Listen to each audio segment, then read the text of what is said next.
अपने विचारों को किस प्रकार नियंत्रित करना है और मनुष्य को सोचना किस प्रकार है, क्योंकि मनुष्य जैसा सोचता है वैसा ही वह बनता चला जाता है, वैसा ही उसके साथ होने लगता है।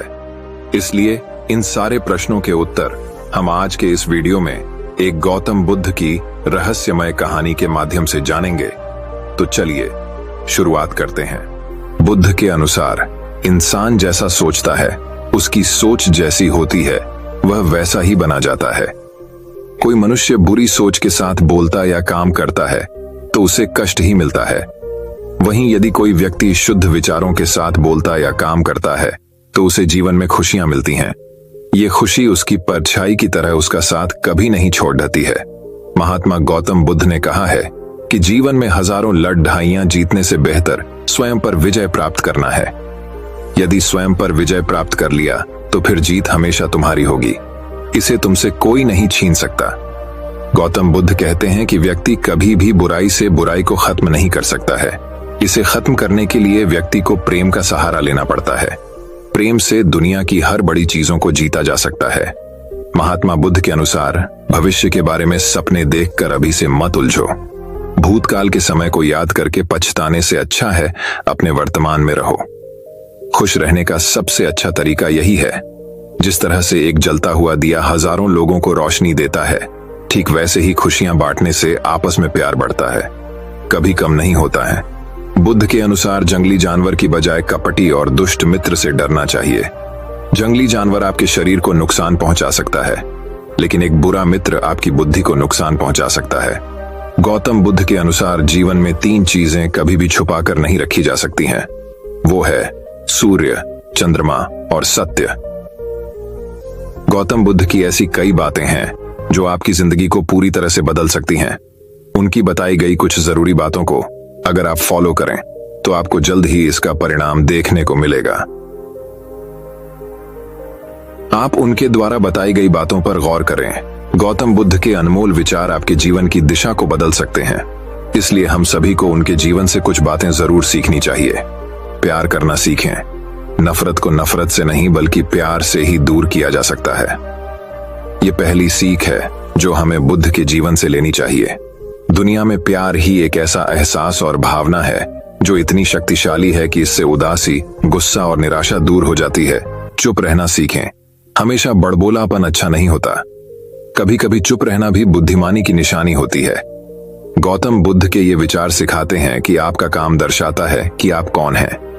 यदि आप अनावश्यक ज्ञान देंगे तो कोई आपका सम्मान नहीं करेगा। इसलिए शांत रहने और अपने आसपास की चीजों पर गौर करने में ही बुद्धिमानी होती है। सोच समझ कर बोलें। शब्द बहुत ताकतवर होते हैं। सच्चे शब्द दुनिया को बदल सकते हैं, वहीं कड़वे शब्द दुनिया का विनाश करने के लिए काफी होते हैं।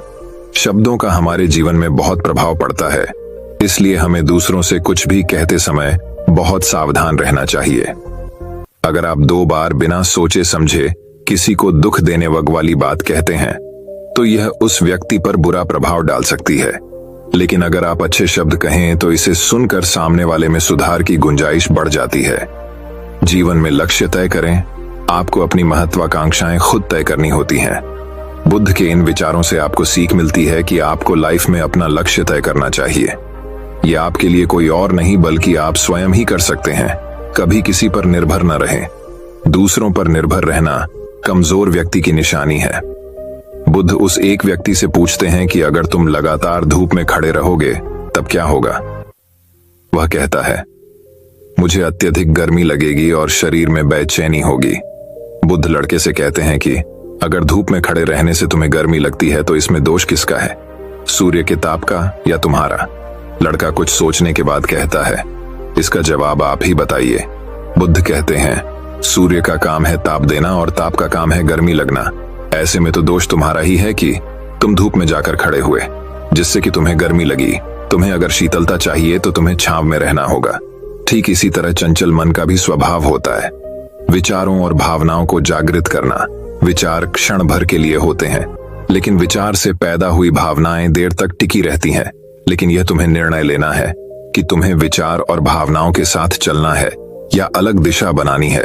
कैसे करें मन को शांत। बुद्ध कहते हैं, मन को शांत करने के लिए तन के आयाम पर काम करना सबसे आसान तरीका है। शरीर के स्तर पर हमारी कर्मेंद्रियां और ज्ञानेंद्रियां हैं। कर्मेंद्रियां कर्म और ज्ञानेंद्रियां ज्ञान से जुड़ी होती है। इससे हम अपनी संवेदनशीलता को बढ़ा सकते हैं, यानी हम जो भी काम करें उसे आनंद के साथ करें। मन के आयाम से हटकर तन के आयाम पर जाने से ही तुम्हारा चित्त शांत होगा। ऐसा करने से तुम मन के आयाम से हटकर शरीर के आयाम पर आ जाओगे, ठीक उसी तरह जैसे तुम धूप से हटकर छांव में आ सकते थे। मन के आयाम से हटने पर तुम्हारी जागरूकता तन पर आ जाएगी। जब तुम तन के आयाम पर काम करोगे तब तुम्हारा चित्त शांत होगा। इसलिए हर काम को तन के आयाम पर करने से मन स्वतः शांत हो जाता है। अपने मन के विचार और भावना को नहीं बल्कि सुर को सुनो। लड़का बुद्ध से कहता है, अपने भीतर के सुर को कैसे सुने? बुद्ध कहते हैं, किसी शांत स्थान पर रहकर जहां शांति हो तब अपनी आंखें बंद करो और मन के भीतर चल रहे शोर से हटकर भीतर के सुर को सुनने की कोशिश करो। सुर निरंतर चलता रहता है, लेकिन बाहर के शोर के कारण तुम अपने मन के भीतर चल रहे सुर को नहीं सुन पाते हो। जब तुम अपने दोनों कानों को अपने हाथों से बंद कर दोगे तभी मन के सुर को सुन पाओगे। इस तरह तुम मन की अशांति से दूर हो जाओगे और तुम्हारा मन शांत हो जाएगा। तो दर्शकों, अब अगली रोचक कहानी की शुरुआत कुछ इस प्रकार होती है। मन को खाली करना सीखो। एक गुरु का शिष्य बहुत गहन ध्यान कर रहा था, लेकिन उसका ध्यान केंद्रित नहीं हो रहा था। उनका मन सदैव विचारों से भरा रहता था। उसने अपने दिमाग को खाली करने की कोशिश की, लेकिन उसकी सारी कोशिशें नाकाम रहीं। अंत में जब वह सब कुछ कर चुका तब वह अपने गुरु के पास गया और बोला, गुरुदेव, मेरा मन हमेशा विचारों से भरा रहता है। मैं एक जगह ध्यान केंद्रित नहीं कर पाता। जब देखता हूं तो दूसरी चीज पर चला जाता हूं, फिर तीसरी और चौथी चीज करता हूं। मेरे दिमाग में हजारों विचार चलते रहते हैं और मुझे पता भी नहीं चलता कि ऐसा कब होता है। बहुत समय बाद मुझे एहसास होता है कि मैं क्या करने बैठा था और क्या सोच रहा था। हे गुरुदेव, मैं अपने दिमाग को विचारों से खाली करना चाहता हूं। मैं चाहता हूं कि मेरे मन में एक भी विचार न रहे। जब चाहूं तभी विचार उठना चाहिए। गुरु ने कहा कि किसी भी समस्या का समाधान तभी होता है जब हम समस्या की जड़ तक पहुंचते हैं, समस्या को ठीक से समझते हैं और जानते हैं। क्या आपने उस मन को भी जाना है जिसे आप खाली करना चाहते हैं? शिष्य ने कहा, गुरुदेव, मैंने मन को जानने की बहुत कोशिश की है, लेकिन जितना इसके बारे में जानता हूं ये उतना ही रहस्यमय होता जाता है। गुरु ने कहा, जाओ और छोटे छोटे पत्थरों से भरा एक घड़ा ले आओ। तब शिष्य छोटे छोटे पत्थरों से भरा एक घड़ा ले आया और गुरु के पास रख दिया। गुरु ने कहा, इस घड़े को अपना मन समझो और इस घड़े में पत्थर भरे हुए हैं। अब इस घड़े में और पत्थर डालो। शिष्य घड़े में पत्थर डालने लगा। घड़ा पहले से ही भरा हुआ था। 12वां पत्थर रखते ही बाकी सभी पत्थर नीचे गिरने लगे। तब गुरु ने कहा, रुको और ध्यान से देखो। अब घड़े में कोई पत्थर तो नहीं आ रहे हैं, बल्कि वह नीचे गिर रही है, क्योंकि यह भर गया है। इसमें जो भी आ सकता था वह आ गया। अब और पत्थर नहीं आएंगे। यदि आप दूसरा पत्थर लगाना चाहते हैं तो पहले पत्थरों को बाहर निकालना होगा। शिष्य ने तुरंत कहा, गुरुदेव, मैं समझ गया कि आप क्या कहना चाहते हैं, कि हमें अपने दिमाग को विचारों से खाली कर लेना चाहिए। गुरु मुस्कुराए और गुरु ने कहा, पहले पूरी बात समझो और फिर दिमाग को खाली करो। गुरु ने कहा कि हमारा मन इस घड़े के बिल्कुल विपरीत है। तुम घड़े को पत्थरों से तो भर सकते हो, लेकिन मन को विचारों से नहीं भर पाओगे। मन हमेशा खाली रहता है। शिष्य ने कहा, गुरुदेव, मुझे कुछ समझ नहीं आ रहा है। अगर दिमाग हमेशा खाली रहता है तो हम उसे खाली करने की कोशिश क्यों करते रहते हैं? इसकी क्या जरूरत है? गुरु ने कहा, इस घड़े से एक एक करके सारे पत्थर निकालो। शिष्य ने वैसा ही किया और घड़े से एक एक पत्थर निकालता रहा और अंत में घड़ा खाली हो गया। गुरु ने कहा, देखो, तुमने एक एक पत्थर निकाला, यह घड़ा खाली हो गया है। अब आप इस घड़े में कोई भी पत्थर डाल सकते हैं, दूसरा पत्थर डाल सकते हैं, या फिर वही पत्थर दोबारा डाल सकते हैं। आप इसे आधा भर सकते हैं या फिर पूरा भर सकते हैं। शिष्य ने कहा, गुरुदेव, मैं भी ऐसा ही हूं। मैं बता रहा हूं कि मन को खाली करना है। ये तो पत्थर हैं, इन्हें आसानी से निकाला जा सकता है और घड़ा खाली किया जा सकता है, लेकिन मैं अपने मन को कैसे खाली करूं? गुरु ने कहा, इस खाली घड़े में एक पत्थर डालो और 2 पत्थर निकाल लो। शिष्य ने यह कहा, ऐसा कैसे हो सकता है कि जब इस घड़े में एक पत्थर होगा तो एक ही पत्थर निकलेगा, फिर दो पत्थर कैसे निकल सकते हैं? गुरु ने कहा, चलो ऐसा करो, इस घड़े में दो पत्थर डालो और चार पत्थर निकाल लो। शिष्य ने कहा, गुरुदेव, ये कैसे संभव हो सकता है? ये कोई चमत्कारी बर्तन नहीं है कि एक डालो तो दो निकालो, दो डालो तो चार। गुरु ने कहा, यह घड़ा चमत्कारी नहीं है, लेकिन तुम्हारा घड़ा यानी तुम्हारा मन चमत्कारी है। यदि आप इसमें एक विचार निकालेंगे तो इसके पीछे दो विचार होंगे। जब आप उन दो विचारों को पकड़ते हैं तो उनके पीछे चार विचार उभर आते हैं और वह खाली नहीं रहता।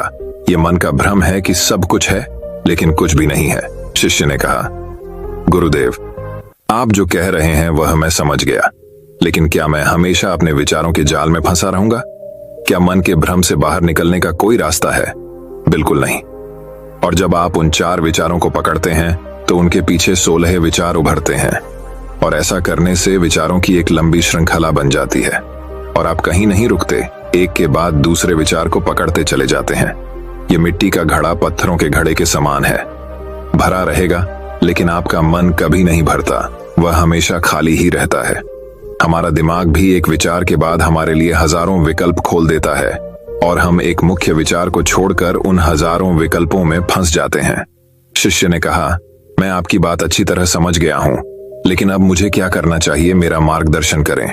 गुरु ने कहा, मन के जाल में मत उलझो, मन को खाली करने की कोशिश मत करो, अपना ध्यान इकट्ठा करो, एकाग्रता लाओ, जो भी कर रहे हो उसे अंतिम मानकर करो।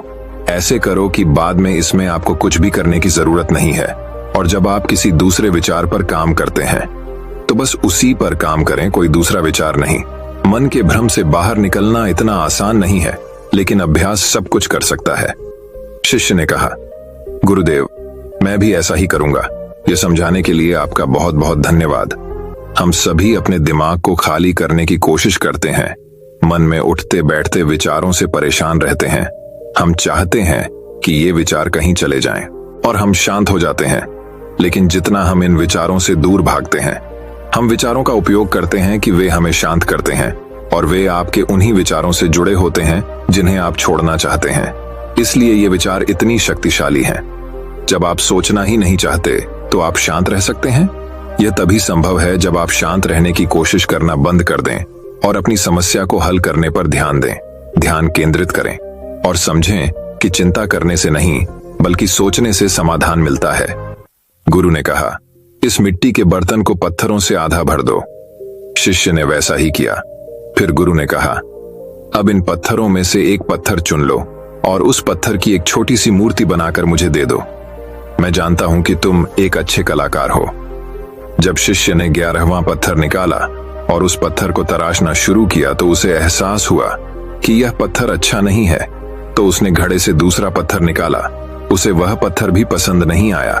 फिर उसने तीसरा पत्थर निकाला, उसका रंग उसे पसंद नहीं आया। फिर उसने चौथा पत्थर निकाला, लेकिन उसे इस पत्थर में एक दोष निकला। इस प्रकार उसने लगभग सभी पत्थर बाहर फेंक दिए। उसे ऐसा करते देख गुरु ने कहा, वह पत्थर जो तुमने पहली बार निकाला था, यह समझकर उसी पत्थर की खोज करो कि तुम्हारे पास कोई दूसरा पत्थर नहीं है। तब शिष्य ने उस पत्थर को ही खोजना शुरू कर दिया और उस पत्थर से उसने अपने गुरु की एक बहुत ही सुंदर मूर्ति बनाई और अपने गुरु को भेंट की और कहा, बहुत सुंदर, इस पत्थर से मूर्ति बनाई जा सकती है। मैं इसका विचार भी नहीं कर सकता था। गुरु ने कहा कि जब कोई दूसरा विकल्प नहीं है तो हम अपनी सारी ऊर्जा उसमें लगा देते हैं और उसे सर्वश्रेष्ठ बनाते हैं। जब कोई दूसरा विकल्प है तो हम सिर्फ पत्थर चुनते रहते हैं। तो दर्शकों, अब अगली रोचक कहानी की शुरुआत कुछ इस प्रकार होती है। एक किसान अपने गांव की परेशानियों से बहुत दुखी था। किसी ने उसे अपने दुहाकों के निवारण के लिए बुद्ध की शरण में जाने को कहा। जो कुछ दिनों के लिए यहाँ से कुछ दूर एक गांव में आया है, वह निश्चित ही तुम्हारे सब दुखों का निवारण करेगा। ये सुनकर किसान बड़ी इच्छा से बुद्ध की शरण में गया, ये सोचकर कि बुद्ध उसे उसकी समस्याओं, मानसिक पीड़ा, तनाव और दुखों से मुक्ति दिलाएंगे। वह बुद्ध के पास पहुंचा। उसने बुद्ध से कहा कि हे बुद्ध, मैं एक किसान हूं, मुझे खेती करना पसंद है, लेकिन बारिश कभी भी पर्याप्त नहीं होती और मेरी फसलें बर्बाद हो जाती हैं। पिछले साल मेरे पास खाने के लिए कुछ नहीं था और इस साल भी अत्यधिक बारिश के कारण फसल को बहुत नुकसान हुआ। मेरे पास खाने के लिए पर्याप्त भोजन नहीं है। किसान ने कहा, मैं शादीशुदा हूं, मेरी पत्नी मेरा ख्याल रखती है, मैं उससे प्यार करता हूं, लेकिन कभी कभी वह मुझे बहुत परेशान करती है और घर में बहुत क्लेश हो जाता है, जिससे मुझे लगता है कि अच्छा होता अगर वह मेरी जिंदगी में नहीं आती। मेरे भी 2 बच्चे हैं। कभी कभी मेरे बच्चे भी मेरा अनादर और अवज्ञा करते हैं, मेरे निर्देशों का पालन नहीं करते। किसान लगातार बुद्ध को अपने दुखमय जीवन के बारे में ऐसी तमाम बातें बता रहा है। बुद्ध उस दुखी किसान की समस्या को ध्यान से सुनते रहे। अपनी जिंदगी की सारी परेशानियां बताने के बाद जब उन्हें राहत महसूस हुई तो वह चुप हो गए। अब उसके पास बताने के लिए कोई और समस्या नहीं बची थी। अब वह चुपचाप बैठकर बुद्ध की ओर देख रहा था और अपनी समस्या का समाधान पाने के लिए बुद्ध के उत्तर की प्रतीक्षा कर रहा था। लेकिन बुद्ध चुप थे। किसान ने फिर कहा, हे बुद्ध, मैं आपकी शरण में आया हूं, कृपया मेरे जीवन की इन समस्याओं का समाधान करें। बुद्ध ने कहा, मैं तुम्हारी कोई मदद नहीं कर सकता। किसान आश्चर्यचकित होकर बोला, अरे, यह आप क्या कह रहे हैं? सब कहते हैं कि आप सबके दुहक दूर कर देते हैं, तो क्या तुम मेरी समस्याएं हल नहीं करोगे इसीलिए कि मैं एक गरीब किसान हूं? बुद्ध ने कहा, मुश्किलें हर किसी के जीवन में आती हैं। जीवन में दुख और परेशानियां आना स्वाभाविक है। व्यक्ति के जीवन में अक्सर उसके कर्मों के अनुसार परिस्थितियां बदलती रहती हैं, जिससे सुख, दुख, निराशा और क्रोध आता है। नए रिश्तों का बनना, पुराने रिश्तों का बिगड़ना, रिश्तों में मिठास और कड़वाहट, ये सब सामान्य है। यह जीवन का हिस्सा है और यह जीवन का चक्र है। हकीकत तो यह है कि हम सभी के जीवन में 83 प्रकार की कठिनाइयां हैं। इन कठिनाइयों का समाधान आप और मैं नहीं कर सकते, कोई नहीं कर सकता। जिंदगी और जिंदगी में बनने वाले रिश्ते स्थिर नहीं होते। एक दिन रिश्तेदार भी चले जाएंगे और जिंदगी भी खत्म हो जाएगी, लेकिन ये समस्याएं वैसे ही रहेंगी जैसे आज आपकी जिंदगी में हैं और कल किसी और की जिंदगी में होंगी। इस पर किसान अपना नियंत्रण खो देता है और क्रोधित हो जाता है और ऊंची आवाज में बुद्ध से कहता है कि हर कोई कहता है कि तुम्हें एक महात्मा, एक सिद्ध पुरुष, एक प्रबुद्ध व्यक्ति होना चाहिए। मैं इस विश्वास के साथ यहाँ आया हूँ कि आप मेरी मदद करेंगे। यदि आप मेरी समस्याएं हल नहीं कर सकते तो मेरा यहाँ आना व्यर्थ था। हर कोई झूठ बोलता है कि वे समस्याओं का समाधान करते हैं। आपने मेरी एक भी समस्या का समाधान नहीं किया। तुमसे अच्छे तो वह महात्मा हैं जो 2 वर्ष पहले मेरे घर आए थे। उन्होंने मेरे लिए यज्ञ कराया, दान दक्षिणा दिलवाई और मेरे मन को असीम शांति मिली। कुछ सुख भी बढ़े और कुछ दुख भी कम हुए। लेकिन तुमने मेरी कोई भी समस्या हल नहीं की। तुमने मुझे सीधे तौर पर मना कर दिया। बुद्ध ने कहा, क्या वह सब करने से जीवन के सारे दुख समाप्त हो गए? इतना कुछ करने के बाद भी अब आप इतने परेशान क्यों हैं? अब आप पहले से भी ज्यादा दुखों से घिर गए हैं। तात्पर्य यह है कि जीवन में दुख कभी समाप्त नहीं होते। किसान बोला, तो क्या मैं मान लूं कि तुम मेरी मदद नहीं कर सकते? यदि आप ऐसी छोटी छोटी बातों का समाधान नहीं कर सकते तो आपके उपदेशों का क्या लाभ? बुद्ध ने कहा, मैं तुम्हारी 84वीं समस्या का समाधान तो नहीं कर सकता, लेकिन हाँ, मैं तुम्हारी 84वीं समस्या का समाधान अवश्य कर सकता हूं। किसान आश्चर्यचकित हो गया और बोला, 84वीं समस्या क्या है बुद्ध? बुद्ध ने कहा, यानी कि तुम अपने जीवन में कोई समस्या नहीं चाहते। आपकी सारी समस्याएं इसी समस्या के कारण उत्पन्न हुई हैं। यदि आप इस तथ्य को स्वीकार कर लें कि जीवन में समस्याएं मौजूद हैं और समस्याएं जीवन का हिस्सा हैं, तो आप जीवन की समस्याओं से विचलित नहीं हो पाएंगे। आप जीवन में आने वाली समस्याओं से विचलित हो जाते हैं क्योंकि आपको लगता है कि आप दुनिया के सबसे दुखी व्यक्ति हैं, जबकि सच्चाई यह है कि हर किसी को अपना दुख सबसे ज्यादा महसूस होता है। लेकिन जिस दिन आप यह समझने लगेंगे कि मेरा कष्ट अन्य लोगों की तुलना में बहुत कम है, उस दिन से कोई भी दुख आप पर प्रभाव नहीं डाल पाएगा।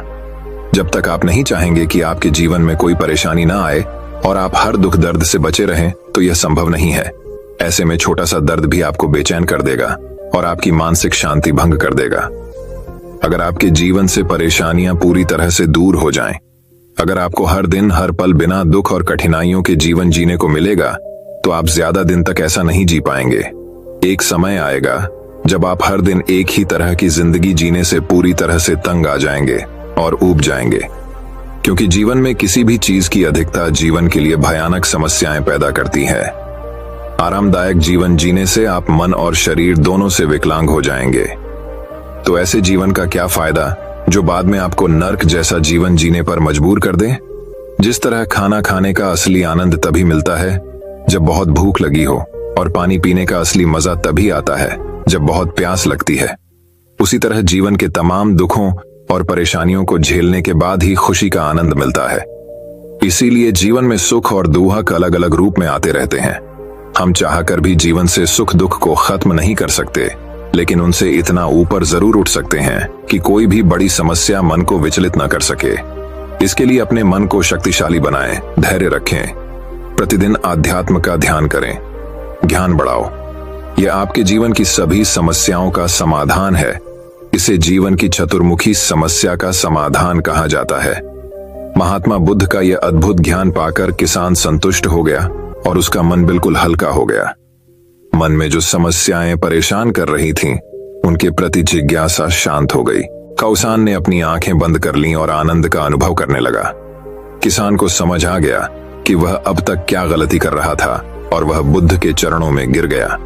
तो दर्शकों, अब अगली रोचक कहानी की शुरुआत कुछ इस प्रकार होती है।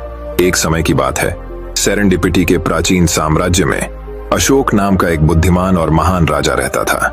राजा अशोक को उनके न्यायपूर्ण शासन और अपने लोगों की भलाई के प्रति उनकी अटूट प्रतिबद्धता के लिए सम्मानित किया जाता था। उसके शासनकाल में राज्य फला फूला और पूरे देश में शांति कायम हो गई। एक दिन राजा अशोक को एक भटकते हुए आरशी से एक रहस्यमय उपहार मिला। यह एक सुनहरा ताबीज था जिस पर प्राचीन प्रतीक और एक रहस्यमय संदेश अंकित था। आरशी ने राजा को बताया था कि ताबीज में बहुत शक्ति होती है, लेकिन इसका असली स्वरूप केवल शुद्ध विचारों और इरादों वाले व्यक्ति के सामने ही प्रकट होगा। आरशी के शब्दों से प्रभावित होकर राजा अशोक ने ताबीज को हर समय अपने पास रखने का फैसला किया। जैसे जैसे दिन बीतते गए, राज्य में अजीब घटनाएं घटने लगीं।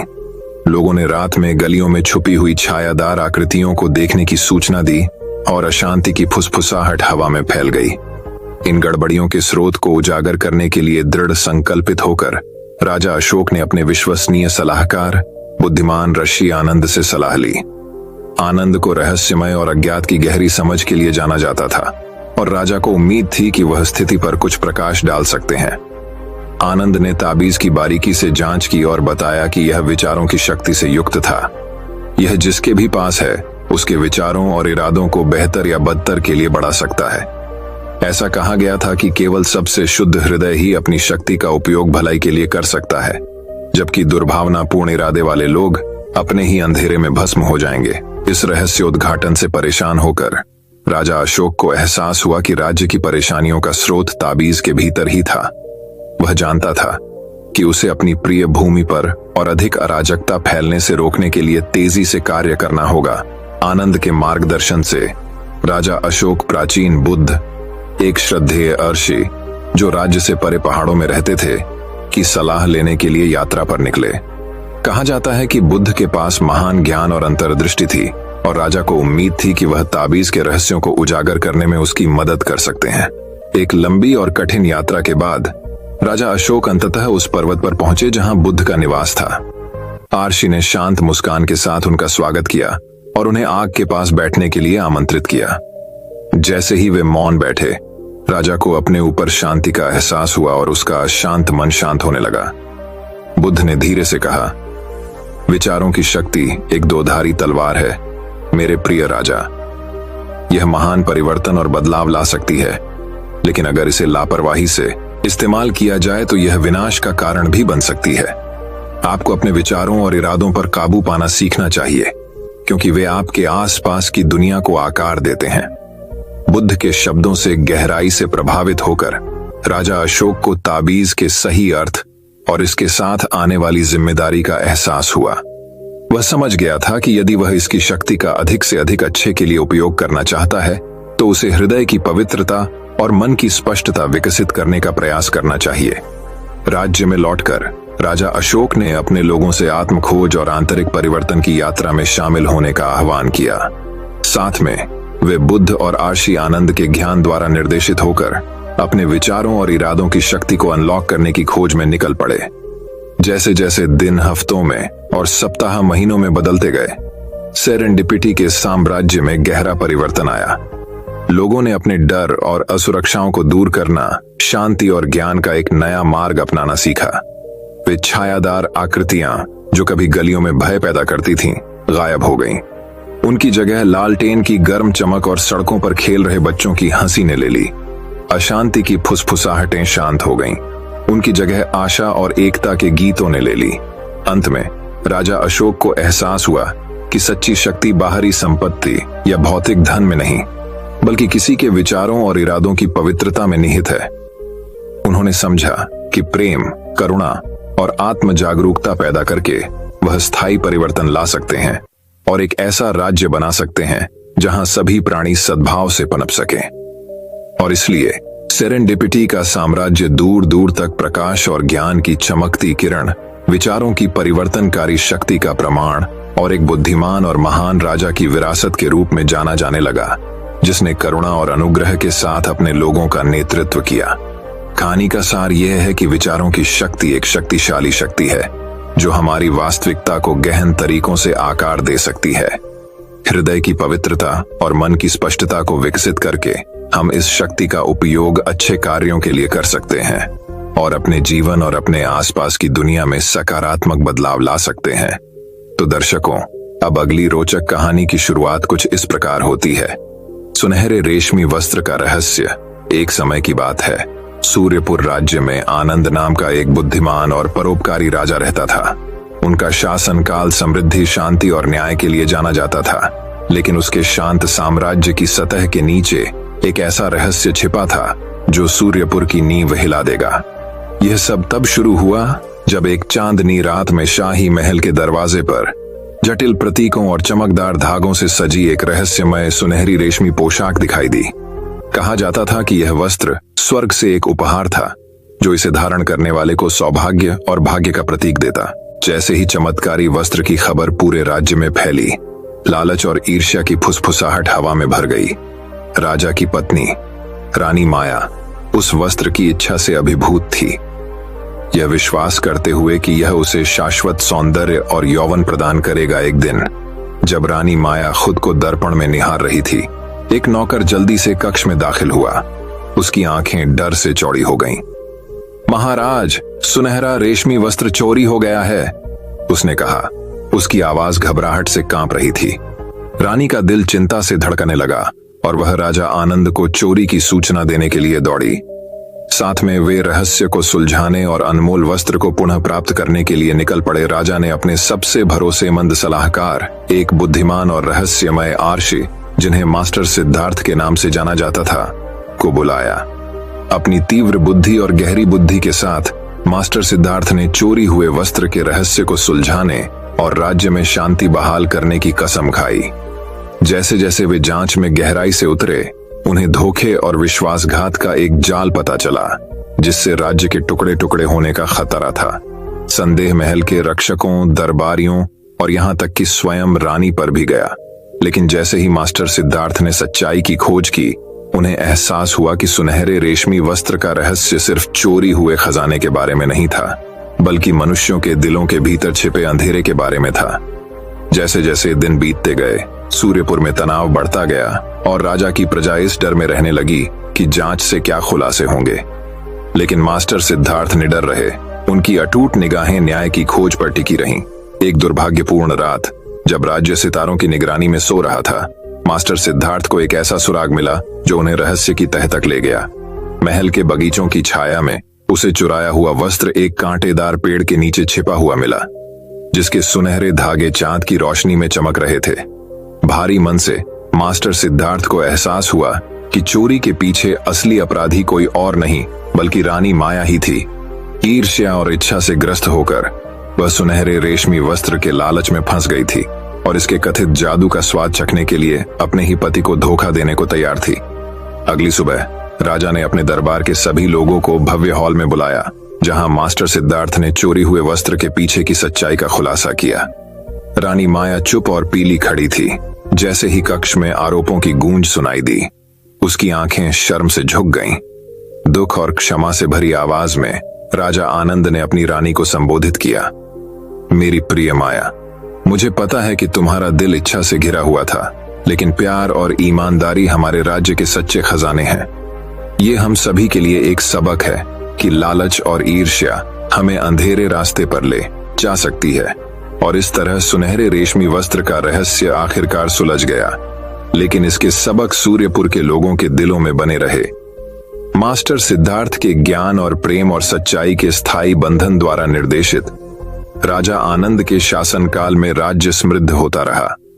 जहां तक रानी माया की बात है, उसने अपने दिन शांत चिंतन में बिताए, अपनी पिछली गलतियों से मुक्ति की तलाश की और उन क्षण भंगुर इच्छाओं को दूर करने का प्रयास किया जिन्होंने एक बार उसकी दृष्टि को धुंधला कर दिया था। और अंत में उसे इस ज्ञान से सांत्वना मिली कि सच्चा भाग्य भौतिक धन में नहीं, बल्कि आत्मा की समृद्धि और हृदय की पवित्रता में निहित है। दोस्तों, मैं उम्मीद करता हूं कि यह कहानी सुनने से आपके जीवन में अच्छे बदलाव आए होंगे। आपको इस वीडियो से क्या सीखने मिला, ये कमेंट करके जरूर बताइए। और अपने परिवार, दोस्तों या आपके करीबी इंसान के साथ ये कहानी शेयर करके उन्हें भी इस ज्ञान से परिचित करवाए। बाकी अगर आपको ये वीडियो दिल से अच्छी लगी हो, तभी इस वीडियो को लाइक कर देना। और आपने अब तक इस चैनल को सब्सक्राइब न किया हो तो चैनल को सब्सक्राइब भी जरूर कर देना। आपका हर दिन शुभ हो और खुशियों से आपका जीवन भरा रहे। धन्यवाद। नमो बुद्ध।